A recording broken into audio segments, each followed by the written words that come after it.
সুপ্রিয় দর্শক, আজ আমরা অবস্থিত হয়েছি নেত্রকোনা জেলা মোটরযান কর্মচারী ইউনিয়নের নির্বাচন চলছে। এখানে মোট 11,287 ভোট এবং মোট 27 জন প্রার্থী এখানে অংশগ্রহণ করছে। আজকে এখানে আমরা একজনের সাথে কথা বলবো, আব্দুল জলিল ড্রাইভার। উনি সভাপতি পদে পদপ্রার্থী, উনি প্রথম সভাপতি হিসেবে উনি লড়ছেন। আমরা তার কাছ থেকে আমি জানবো নির্বাচন কতটুকু সুস্থ হচ্ছে এবং উনি ফলাফল মেনে নেবেন কিনা, যেমনই হোক না কেন এবং নির্বাচন কত শান্তি শৃঙ্খলা আছে এই বিষয় নিয়ে আজকে তার সাথে আমরা কথা বলবো। আচ্ছা, সকাল থেকে সকাল 9টা থেকে ভোট গ্রহণ শুরু হয়েছে। সকাল থেকে ভোট গ্রহণ শুরু অবস্থায় এখন পর্যন্ত আপনি কিরকম আশাবাদী যে আপনি নির্বাচন জয় হবে এবং কতটুকু সুস্থ হবে? হ্যাঁ, ইনশাল্লাহ সকাল 8টা থেকে নির্বাচন শুরু হচ্ছে।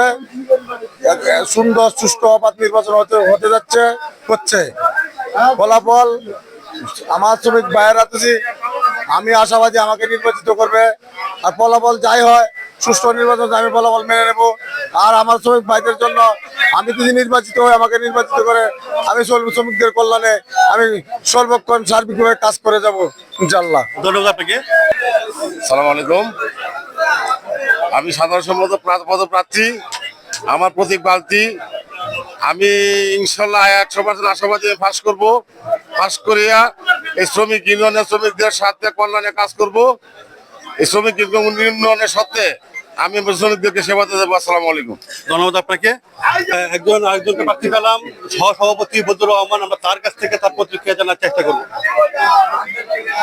সকাল থেকে তো 9টা থেকে ভোট গ্রহণ শুরু হয়েছে, তো আপনি জয়ের ব্যাপারে কতটুকু আশাবাদী এবং নির্বাচন শেষ পর্যন্ত সুস্থ হবে কিনা এই নিয়ে আপনার প্রতিক্রিয়া জানার চেষ্টা করছি।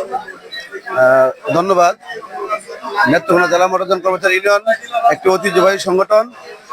যেভাবে বরাবর নির্বাচন হয় ঠিক এমনিভাবেই আমরা আশা করছি একটা সুশৃঙ্খল নির্বাচন হওয়ার চিন্তা করছি। এবং যে পরিবেশ আর শুরু হচ্ছে, আশা করি যদি শেষ পর্যন্ত এই পরিবেশ থাকে ইনশাল্লাহ আমি মোহাম্মদ বজলুর রহমান সহসভাপতি পদে ফুটবল মার্কা বিশ্ব ফুটবল খেলা ইনশাল্লাহ সব শ্রমিক ভাইরা খেলবে। ইনশাল্লাহ আমি জিতবো, এটা আশা করছি যে এই সুশৃঙ্খল পরিবেশ থাকলে ইনশাল্লাহ জিতবো। দর্শক, আপনারা যতটুকু জানলেন এবং যতটুকু আপনাকে জানানোর চেষ্টা করলাম যে আপনারা অবগত হলেন যে তারা নির্বাচন যেমন প্রতিটা প্রার্থী তারা তাদের নির্বাচনের ফলাফল মেনে নেবে এবং তারা আশা করছে শেষ পর্যন্ত সুষ্ঠু এবং সুন্দর নির্বাচন হবে। এটা তারা আশাবাদী এবং প্রত্যেকটা প্রার্থী তারা বলছে যে আমরা জয়ের মধ্যে আশাবাদী। আমি সরোয়ার পারেশ বাবু এখান থেকে বেরিয়ে এলাম।